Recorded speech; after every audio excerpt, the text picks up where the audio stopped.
Hi, everybody. It's Kira here from Toronto. Welcome to my show again. Data has always been an uncracked nut for me. But there is always someone who gets it, can explain it to others, and then also puts insights into action. So today, I've invited that person, Lachezar Arabadzhiev, who officially deals with audiences and data strategy on the agency side and helps clients like banks, airlines, and else to sell more. And today, we will talk about how he unlocks amazing opportunities with the help of data to help his clients and eventually himself grow. Hi, Lacho. How are you Awesome. today? Hey, Kira, I'm good. Good to be with you.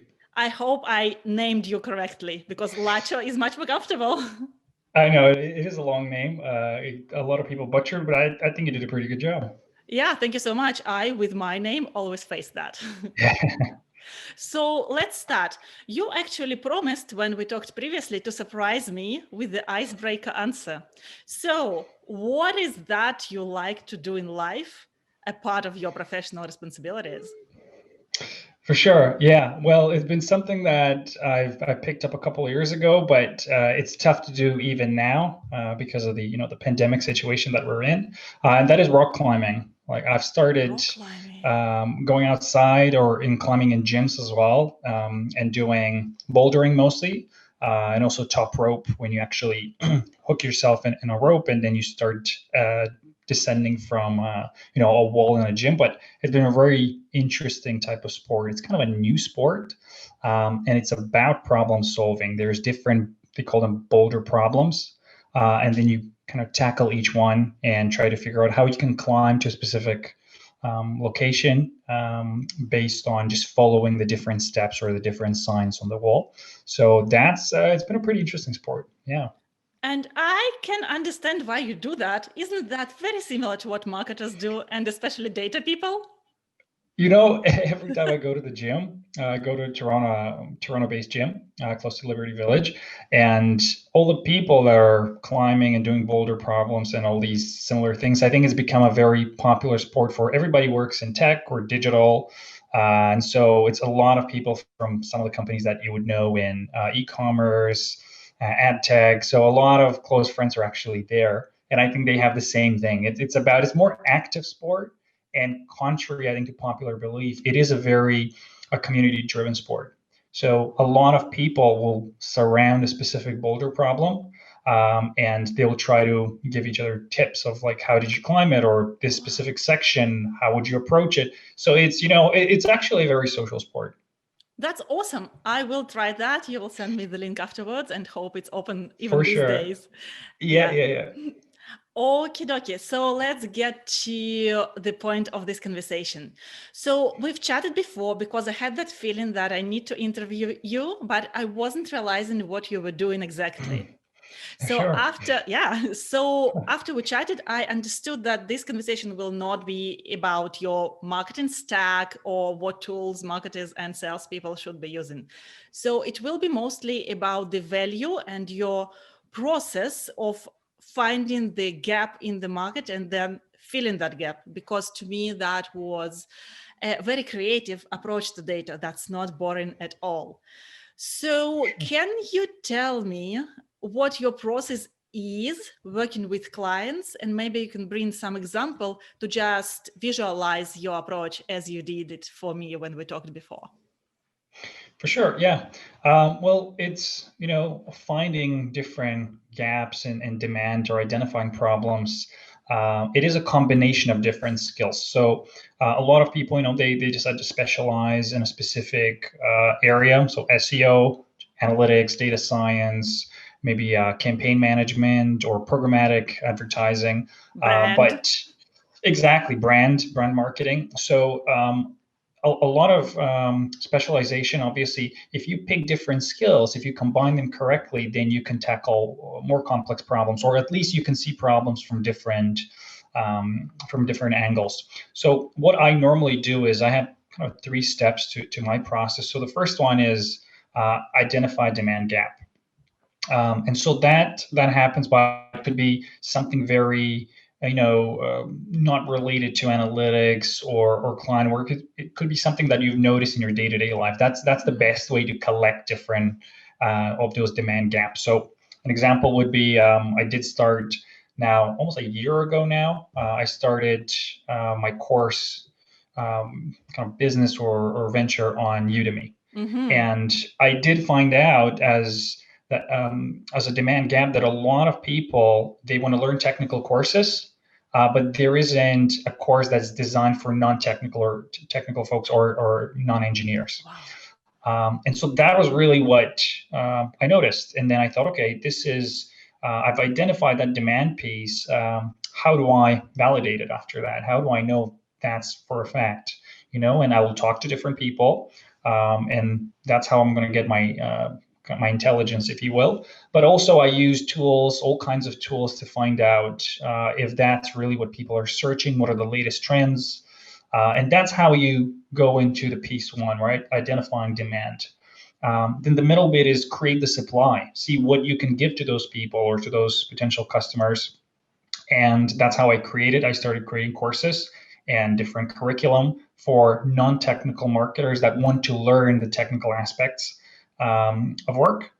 And then once you have that, then you go to step 3, and that's really, you have to look at how to measure success or how to measure the outcome of your venture, of what you've created. And so these 3 little steps, they sound simple, but you have to get them into those specific process. You have to follow it and try each idea that you have. It could be the most basic idea. Try to fit it in those 3 steps, and if you can, then probably you can make a business, or you can make something out of it, an interesting venture. Yeah, that's amazing. You summarized it really well. And now I'm going to dig deep into each of those stages because you mentioned you have a course on Udemy, and I'm sure the whole audience is like, oh my gosh, that's really cool. We all know you can earn money if that's built and marketed right. And then also, I believe it's as valid for marketers who are working as independent consultants. How do you identify those gaps where you can offer services? And as much for those who are employed and work for different companies, because that's exactly what you do also for your clients at the day-to-day job. So let's start from identifying the gap. So what I gathered from what you said is just look around, what you see, jot it down, and then validate. So isn't that very limited to your own bubble, which is even squeezing more and more with the lockdown? Yeah, for sure. You're right. And just to your previous point, I think, you can apply these 3 steps to anything. It could be to your day-to-day work, the way you work with clients, the way you develop products within your own current role. But as you said, sometimes just looking at ideas, that's sometimes limiting because it's only your kind of area of knowledge or your own circle. So that could be expanded. And what I do is I try to collect information from people that are in the industry, or even people that they're not close to me, or they have no incentive in saying, oh yeah, that's a great idea, or that's a bad idea. I just want opinion that's unbiased. And so how you could start with that, to great way to validate demand, you could use different tools to see search trends. So that's the first, most basic thing. So you can use SEMrush. They have a lot of free trials, and you can see what people are searching, or what is the intent of people when they're are they really searching, let's say, technical courses for non-marketers or for marketers or things like that. But you want to find in what position they are when they're typing, or what are they thinking. So tools like even Google Trends can help you, SimilarWeb, or the greatest thing was that Udemy, for example, they did have an engine of all the search data that's available on the platform, and you could pick a topic and you could see if that's in high demand, the course, but there's low supply. So that's very, very straightforward. So that gives you the how do you identify the demand piece. Even if somebody has told you an idea or a thought that, oh, I see a lot of people that have asked me about a specific course or topic, that's not enough at times. So you want to go to community blogs or groups where they shared their problems about a specific tool. Let's say Google Data Studio, my first course. There's a lot of people that are describing the same problem. So I'll take that and I can create an article out of it. I could create some sort of a video solving it, and I can incorporate that in the course because I know for a fact that, let's say, 10, 20, 30 people have actually asked for a solution. And so that's really how you use first-party free information. This is all free information that you can get out there. You can use that intelligence to build a course, to build a product, or to build really, really anything. Or actually a personal brand, because if you know how to address the gap in the market, and again, in these times of uncertainty, I do see a lot of people in between who need to pivot, who need to transform, and that can really help. So you are doing that desktop research, which is available to basically everyone? Anyone, yeah. And would you check the same theme across all those different tools and then combine the information and just see what clusters are emerging? Exactly. Like I'll follow that type of an approach. I will combine some of the search intent information that I've gotten. I will look into blogs or communities, Facebook groups. You can go very granular. When events in person were popular, I will go to events and I'll talk to people. And then you kind of get a sense of what is missing, especially when it comes to new products and new tools that haven't been, marketed in the right way. So that is, I'll definitely combine all that information. I'll see the familiar themes. You always see, when I created my first curriculum for Data Studio, like I saw there's 4 or 5 things that are very, very like reoccurring almost problems or topics. So there is data blending was a very popular. How do you combine different tables? There is charts and time series. How do you trend one metric over time? That was very popular. Filters and formulas, what formulas you can use to create cases, for example, in Data Studio, or sort data. Those are just common problems that I knew from the industry. Yeah, and I've worked in the industry for a while now, and I knew them as problems, so I know that we have to create a solution. And that really built the curriculum. I did the actual curriculum, on piece of paper in a weekend or 2. I had the whole curriculum like written down, the bullets and everything. So that came in, naturally. And once you know the product or what you've been in the industry for a while, I think you can kind of do it fast. So yeah. Amazing. And what I'm taking from this, that doesn't have to be something gigantic and hugely ambitious. It can be as simple as, like, it's not simple what you said. I didn't understand half of the words, but as simple as combining tables, and there might be a demand for that you can monetize. Amazing. So let's say you've collected that information, you've identified the gap, and you validated it by talking to people. And then what's next? How do you know what shape or form the supply should take? For sure. That's an interesting question, because once you see that people are asking different questions, and you kind of have this thing around, okay, I've identified the demand, I know that these questions are unanswered, then you can shop around, if you will, for different formats that you can deliver that content. So you could look into maybe creating YouTube videos, or writing articles, or some other, creating an app even. That's I think that's how ideas come forward. Once you have the idea, you're looking for the vehicle to deliver that to the idea to the customer. And in my case, I did think about, okay, if I do written content, would it be powerful enough? What should I do? YouTube videos? I'll just put them on YouTube, and maybe I'll solve the problems there. But then I thought, how do I scale it? Because if I put something on YouTube or an article, somebody will have to promote and scale it for me, so I have enough students, or somebody has to give you a chance to create something. And what I thought about is using a platform that already has students, and something to bring the students to me, and I'll just provide the content. And if it's good, people will continue to subscribe and get ask for more or have questions. And so that's how I'm going to validate it. So I thought, let me just try with the course, the first one, and then I'll validate that demand. And if it's good, people will continue. There's going to be some feedback that I'll learn from. And Oh that's yeah. exactly what I I did. get what Yeah. you're saying. So you again are choosing the vehicle and the form of the supply that you think will fit based on different criteria. But when you're rolling it out, you're actually testing that, and it might not be a fit, but you will definitely get some feedback so that you could either refine it or say, like, you know what, that didn't work. Exactly. Like it could have, it could have went another way, or maybe people are not interested in that specific, piece of content. And I also looked at formats of how people, understand content or receive type of education.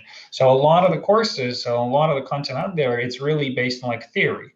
So here is topic one, charts. Topic two, blending. Topic three, and then this was just so linear. And then I thought, okay, what if I have the theory in the beginning or just a couple of key things, and then I have case one, case two, case three, where you have to do the exercises and learn throughout the course. So it's a practical thing and it's a real example from an agency, let's say, or something that I've built the data sets for. And that really gives you that puts you in the situation. And that's exactly what I did. I thought, okay, let me build it that way. That was a differentiator from all the other courses that I had out there. And I thought, that's my secret sauce, the secret ingredient. And that's, how people found the course. And so far, there's been a lot of new students and it's been fairly successful. Yeah. Yeah. So then even if your supply is not super new, if something exists there, you still are able to find the differentiator, and then it's worth doing.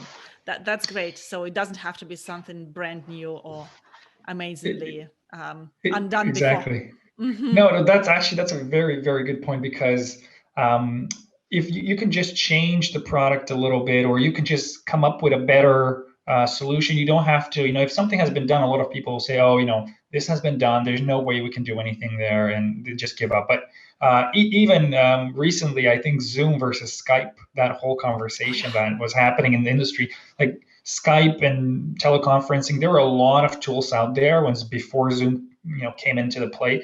But Zoom is now one of the top tools. So that really shows you that you can come up with a better product and just have a great customer experience, and you can still succeed even if the industry is like if you're not reinventing the industry. So that's a testament that things like that can happen.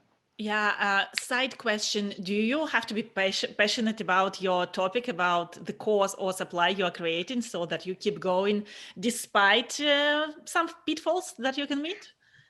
Yeah. No, that's a good point. I think you have to be passionate about what you're teaching, especially in a teaching capacity. You have to be interested in also the process of how you create things. I mean, that is one of my interests. It's like, how do we get it from a specific level to how do we grow a product?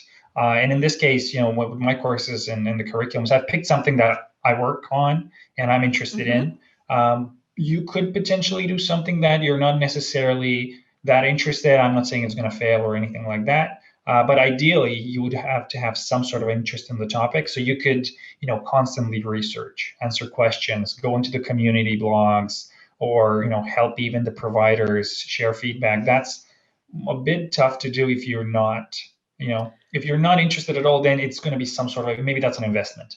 You're just investing in a specific area that you have interest, but you don't want to do the execution. So that, that's also valid. Yeah, that's amazing. And what it tells me is also you don't have to know all the answers from the get-go. So we learn Oh together, yeah, and that might be a great call to action for those students or people who will be using your product, like that you are not coming as an authority and just say, do like me. No, not that. absolutely, That's yeah. amazing. Yeah. And then, of course, we want to succeed. So, at which stage do you introduce KPIs or measures of success? And does it define in any form how you build your supply actually? I would say early on, Early on. early on you will have some sort of KPIs and metrics, but you shouldn't pay too much attention because you're getting kind of speed, and you're trying to build some sort of a momentum for you. So the first maybe few months, it's not going to go from zero to some sort of overnight success, or I mean, in most cases at least. So you would want to have a good product. That's always number one. So the product or the content, the service, everything, has to be like, you have to spend some time working on that.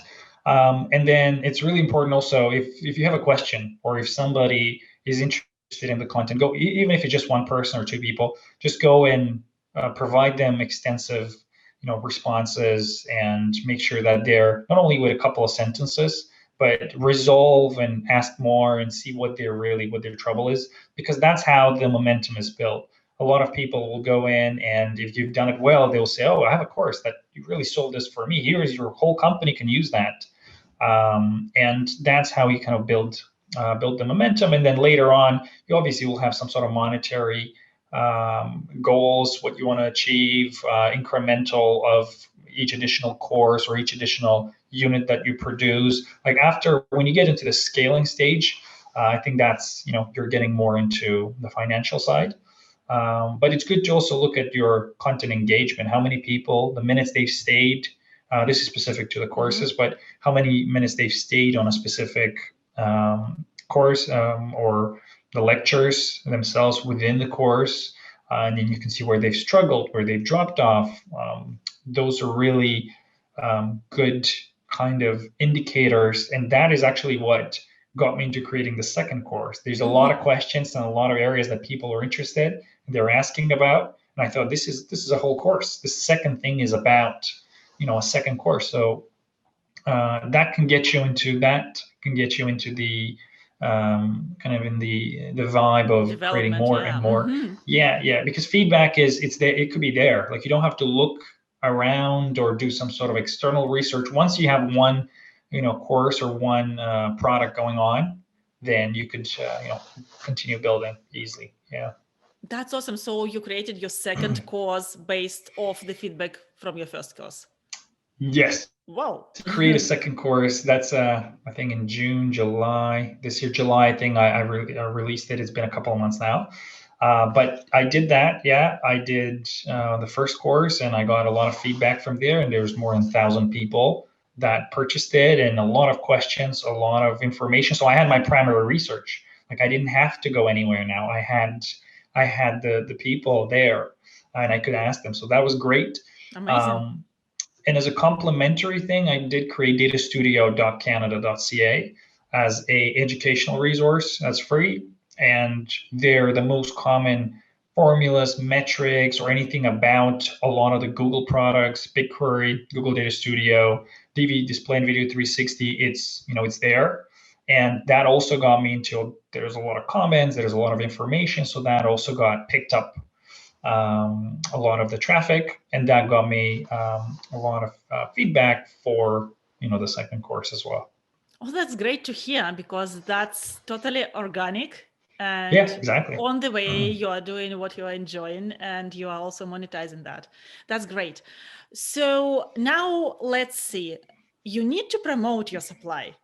And I know that cross-references with your experience working for multiple agencies here in Canada and having huge clients on board whom you are providing with the same services, creating supply based on data. And then can you tell how you need to promote those services? Because I know some people have budget, or some clients have budget, but that's not the case for everyone. Yeah, for sure. I mean, that's always the tough question. And I have worked pro bono with, a couple of people and a couple of smaller companies as well. And it always starts, I think it's based on the funding stages. I think the growth also matches those funding stages. So when you start off, obviously there is most of the time no budget. You don't have $1 million. Or unless it's an established company. So what you could do is, that's when you start either using the scale of somebody else, like Udemy, or other service that provides you the visibility to a lot of students. It's good to get exposure there first before you kind of branch off. But it's important then to do email lists and start collecting some of that data of people that were engaged. A lot of these systems, a lot of the CRM systems, or a lot of course systems, they already have engines for those. And if you send an email to 1,000 plus people, email does still work, and you can get great responses, and people check it. And if they've subscribed themselves, which is the way you should subscribe, they've shown interest. So with that, that's getting that's free outreach. So those channels you could be used, and also if you're starting any social media channels, I think, or any type of outreach, you can limit them to one or two, because you probably won't have the time to do 5 channels and act as a big company that has a big department. So focus on one or two. And then also another thing that I was looking at, there's this interview with Airbnb, the folks who founded Airbnb, and they're talking about hacking solutions and growth strategies for how they grew Airbnb. And one of the things they compiled a list, and they took everybody from Craigslist that wanted a place and was renting it out. And then they reached out via Craigslist, or they got the emails and they reached out to hundreds and hundreds of people.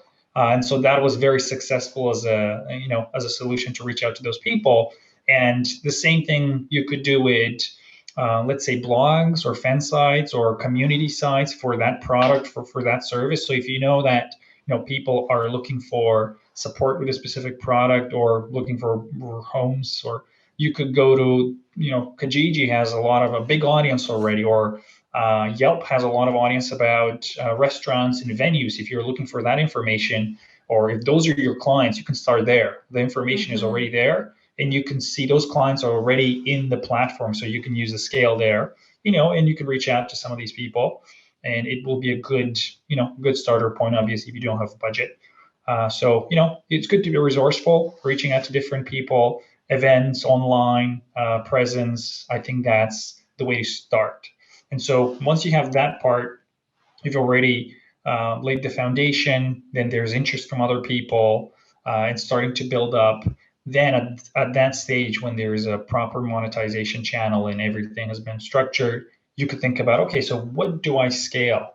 You can use Facebook ads, LinkedIn ads, and display.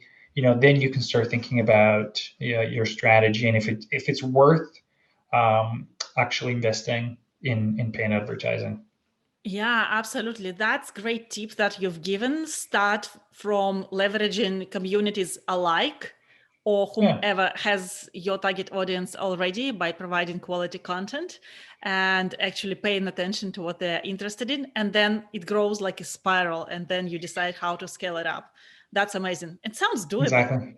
It sounds doable, which is great. Absolutely. It sounds like you can do magic on LinkedIn or any other, like if you just reach out to people and you have a good product and something that you want to teach them or something that you want to help them with, I think you could use a lot of organic channels, and a lot of that's out there to grow before you go into, putting money necessarily into paid media or doing some sort of a big brand play.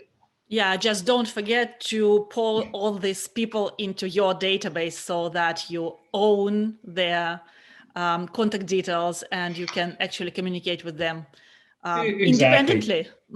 Exactly. Yeah, you would have to, make sure that if you reach out to somebody and he or she's interested in the product or what you're offering, if you have a meeting, or depending on if it's B2C or B2B, store that information, or have a CRM, do it the proper way. So then if you need that channel in the future and you have a second product that's relevant to them, they're there, and you could use the channel to reach them, basically. Yeah. Amazing, simple, straightforward. Nothing new, just structured well, like data. Yeah, absolutely. I always try to wrap up with some tangible, actionable insights for the audience. And you explained how to do stuff, how to research and how to validate, how to create and how to measure. But do you have any advice on how each one of us can do just what we can swallow, just not to bite too much, because then you become overwhelmed and you want to do this and that and promote and engage with people, and then that ends nowhere. Do you have a point of view on that? Yeah, I mean, it's always important to explore and see what's out there. I think that's your first window into it, understanding demand or even identifying it. There's a lot of content out there. There's a lot of data. So yeah, it is important to focus on a couple of things that you have interest or you see that there's some sort of a spark there, and research them well. You don't have to. There's a lot of information out there. There's a lot of articles. The top 10 things to do if you want to become a growth marketer, or like there's a lot. Everybody's giving advice. Everybody's sharing some Too much. Exactly, and I think that's why now people have started, paying for subscriptions for.